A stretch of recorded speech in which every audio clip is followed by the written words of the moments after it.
Good morning students. आज हम नया चैप्टर करेंगे क्लास 7th का लाइन्स एंड एंगल्स। ठीक है, देखिए इस चैप्टर में क्या है, मैं आपको इंट्रोडक्शन दूंगा पहले इस चैप्टर में क्या क्या हमें पढ़ना है, ताकि जो हम फिर बाद में क्वेश्चंस जो करेंगे वो आसानी से हम कर पाए।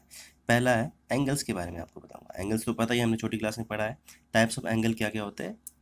Acute angle, obtuse angle, right angle और स्ट्रेट एंगल। ठीक है, एक्यूट एंगल क्या होता है? जो एंगल्स लेस देन 90 डिग्री होते हैं उनको हम बोलते हैं एक्यूट एंगल। ऑब्ट्यूस एंगल क्या होते हैं? जो एंगल ग्रेटर देन 90 डिग्री होते हैं, मतलब 90 डिग्री से ज़्यादा होते हैं, उनको हम क्या बोलते हैं? Obtuse angle. और जो angle 90 degree equal to 90 degree होते हैं उनको हम बोलते हैं राइट एंगल। ठीक है, जैसे ये एंगल इक्वल टू 90 डिग्री है, 90 डिग्री ऐसे लिखते हैं, तो इन एंगल्स को हम क्या बोलते हैं? Right angles. ठीक है, और स्ट्रेट एंगल, जो एंगल इक्वल टू 180 डिग्री होते हैं। ठीक है, ये एंगल्स हमने छोटी क्लास में पढ़े। Acute angle less than 90 degree, obtuse angle greater than 90 degree, right angle equal to 90 degree, straight angle equal to जो 180 डिग्री के बराबर होते हैं उनको हम बोलते हैं स्ट्रेट एंगल।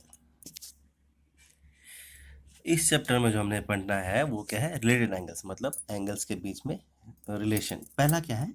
Complementary angle. मैं इसकी डेफिनेशन लिख देता हूँ। कॉम्प्लीमेंट्री एंगल्स क्या होते हैं? कॉम्प्लीमेंट्री एंगल्स क्या होता है?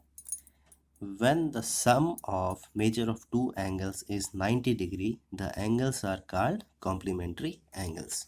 क्या मतलब है इसका? अगर मैं यहाँ पे दो एंगल ड्रॉ करता हूँ, ठीक है, एक एंगल मान लो ये है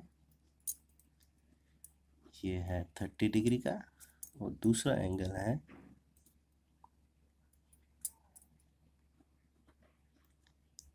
60 डिग्री का। ठीक है, क्या ये दोनों एंगल आपस में कॉम्प्लीमेंट्री है? मुझे कैसे पता लगेगा? इनका सम करूँगा मैं। 30 प्लस 60, ये क्या आया? 90।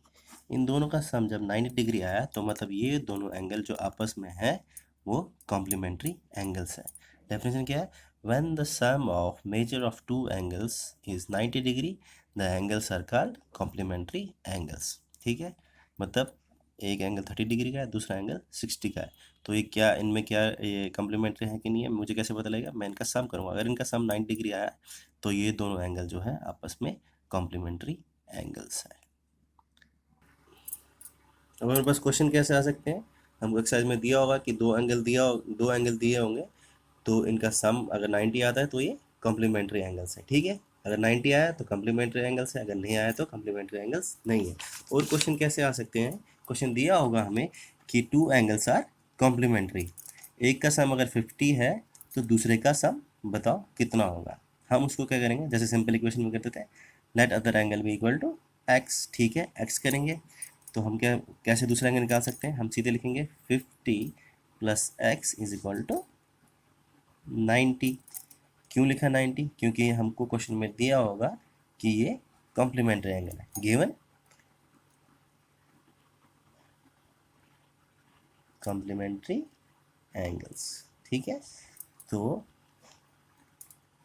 x is equal to 90 minus 50, क्योंकि यहाँ पे प्लस 50 है, अपोजिट साइड जाके क्या बन जाएगा? माइनस 50, तो x is equal to 40 degree. इस तरह से हमने दूसरा एंगल निकाल दिया। ऐसे हमारे पास क्वेश्चन आ सकते हैं। अगले वीडियो में हम क्या पढ़ेंगे? Supplementary angles. Thank you.